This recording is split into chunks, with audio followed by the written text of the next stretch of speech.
السلام علیکم بہنوں اور بھائیوں، میں ہوں عامرہ قاضی اور آپ دیکھ رہے ہیں ہسٹری ود عامرہ۔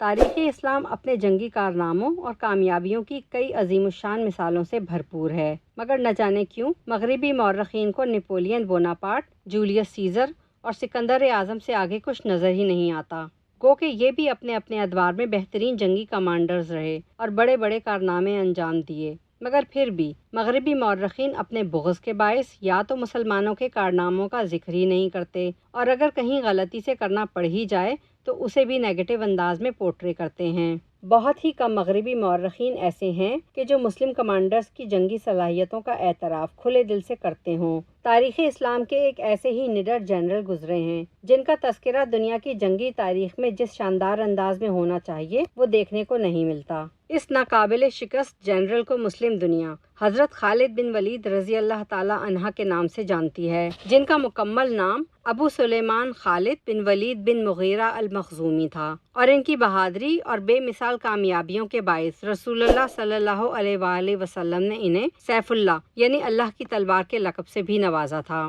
حضرت خالد بن ولید رضی اللہ تعالیٰ عنہ سن 583 میں قبیلہ بنی مخزوم کے سردار اور قریش کے با اثر رئیس ولید بن مغیرہ کے گھر پیدا ہوئے۔ آپ کے والد ولید بن مغیرہ مسلمانوں کے شدید دشمن تھے، اور ان کا شمار مکہ کے ایسے معززین میں ہوتا تھا کہ جن کے بارے میں قریش کہا کرتے تھے کہ اگر اللہ کو قرآن نازل کرنا ہی تھا تو ان پہ نازل کیوں نہ کیا۔ آپ کا سلسلہ نسب خالد بن ولید بن مغیرہ بن عبداللہ بن عمر بن مخزوم القریش المخزومی ہے۔ ابو سلیمان آپ کی کنیت تھی۔ آپ رضی اللہ تعالیٰ عنہ کے والد کا نام ولید اور والدہ کا نام لبانہ یا لبابہ تھا۔ آپ کی والدہ ام المومنین حضرت میمونہ رضی اللہ تعالیٰ عنہ کی قریبی عزیز یا بعض روایات میں بہن تھیں، لہٰذا اس طرح رشتے میں ام المومنین حضرت میمونہ رضی اللہ تعالیٰ عنہ خالد بن ولید رضی اللہ تعالیٰ عنہ کی خالہ، جبکہ رسول اللہ صلی اللہ علیہ وسلم آپ کے خالو بھی تھے۔ آپ رضی اللہ تعالیٰ عنہ کے 7 عدد بہن بھائی تھے، اور آپ کے بڑے بھائی حشام بن ولید رضی اللہ تعالیٰ عنہ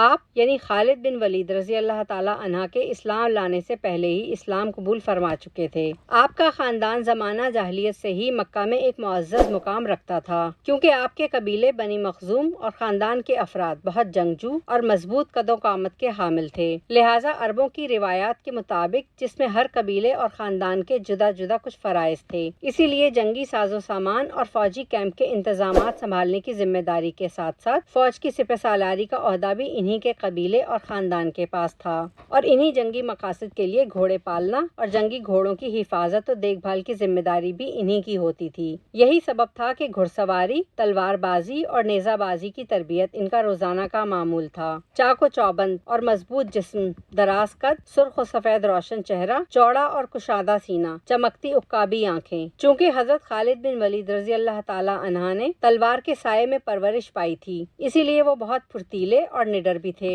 اور ساتھ ہی کشتی، گھڑ سواری، تلوار بازی اور نیزہ بازی کے ساتھ جنگی حکمت عملی اور سیاسی چالوں کے بھی ماہر تھے۔ بے خوف، نڈر اور بہادر حضرت خالد بن ولید رضی اللہ تعالیٰ عنہ چھوٹی ہی عمر میں ان تمام فنون حرب میں ایکسپرٹ ہو گئے تھے۔ حضرت خالد بن ولید رضی اللہ تعالیٰ عنہ کے والدین کا شمار قریش کے سرداروں میں ہوتا تھا، اور چونکہ ان کے قبیلے بنی مخزوم کے پاس زمانہ جاہلیت میں بھی جنگی ساز و سامان اور جنگی گھوڑوں کی حفاظت و دیکھ بھال کی ذمہ داری تھی، اسی وجہ سے حضرت خالد بن ولید رضی اللہ تعالیٰ عنہ زمانہ جاہلیت اور دور اسلام دونوں ادوار میں اہم جنگوں میں بھی شریک رہے اور جنگی لشکروں کی کامیاب قیادت بھی کرتے رہے۔ جیسے اسلام لانے سے قبل غزوہ احد اور غزوہ خندق میں مسلمانوں کے خلاف حصہ لیا اور مسلمانوں کو کافی نقصان پہنچایا، مگر اسلام لانے کے بعد آپ رضی اللہ تعالیٰ عنہ پیغمبر اسلام حضرت محمد صلی اللہ علیہ وآلہ وسلم کے دور کے علاوہ خلفائے راشدین حضرت ابوبکر رضی اللہ تعالیٰ عنہ اور حضرت عمر رضی اللہ تعالیٰ عنہ کے ادوار میں بھی بہترین فوجی کمانڈر ثابت ہوئے۔ اسلام قبول کرنے سے قبل غزوہ احد کے موقع پر مسلمانوں کی جیتی بازی کو پلٹنے والے حضرت خالد بن ولید رضی اللہ تعالیٰ عنہ ہی تھے۔ یہ وہ لڑائی تھی جو احد کے پہاڑ کے مقام پر لڑی گئی۔ اس جنگ میں مسلمانوں کا شدید جانی و مالی نقصان حضرت خالد بن ولید رضی اللہ تعالیٰ عنہ کی جنگی حکمت عملی کا منہ بولتا ثبوت تھا۔ مسلمان مجاہدین یہ جنگ تقریباً جیت ہی چکے تھے اور کفار مکہ راہ فرار اختیار کر رہے تھے، مگر احد کے پہاڑ کے قریب جبل رماتا پر پہرے پر موجود مٹھی بھر مجاہدین یہ جنگ جیتنے کی خوشی میں اپنے کمانڈر کے منع کرنے کے کے باوجود اپنا مورچہ چھوڑ کر میدان جنگ کی طرف بھاگے۔ یہی وہ وقت تھا کہ جب قریش کے کمانڈر خالد بن ولید کی نظر جبل رماتا کے اس خالی مورچے پر پڑی اور وہ برق رفتاری سے پلٹے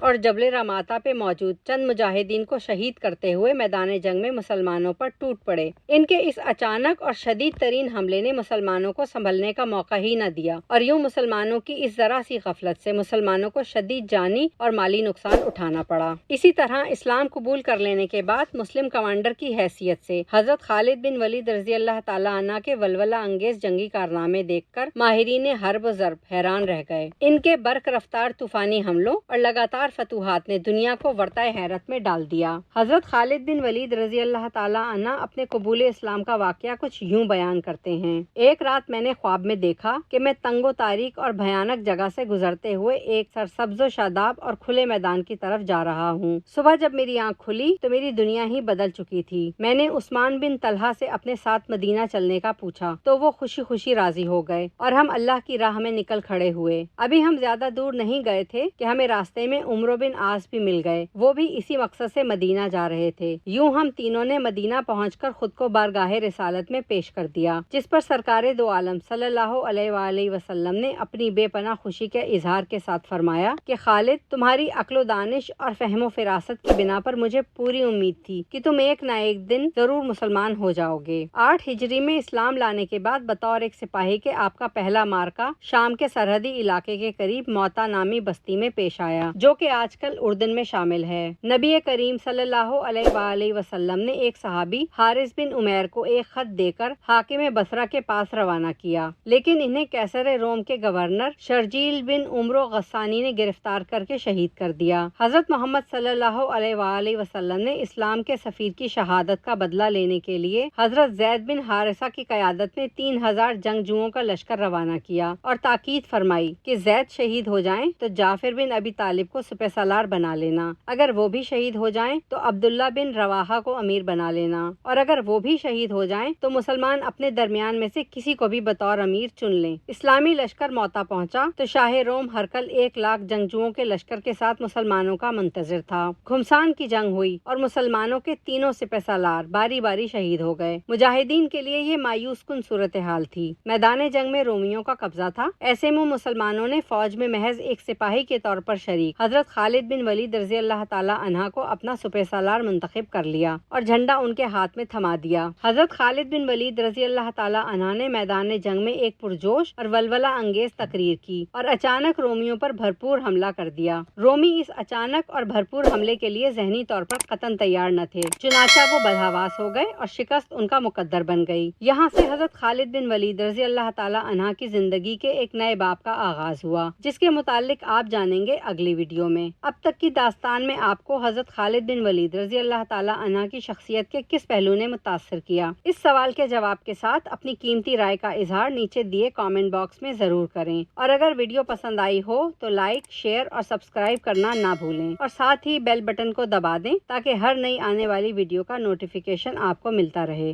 اللہ حافظ۔